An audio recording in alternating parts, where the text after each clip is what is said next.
Hello guys, welcome back to this channel. In today's video, I'm going to show you how you can put on bought items on Dress to Impress. Okay, let's get into it guys. Here I have joined Dress to Impress and I'm going to show you how you can put on bought items. So make sure you follow me on this Dress to Impress.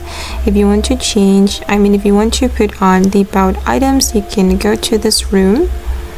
Okay, tap on the heart, and then these are the bought items on my Dress to Impress. I have bought this item guys, and for example I'm going to put on this skirt. Okay, and I'm going to take this off. Alright, and then I'm going to add this outfit as well. Okay guys, and that's all the way to put on bought items on Dress to Impress. I hope this video will be useful for you. Thank you so much for watching and see you in the next video.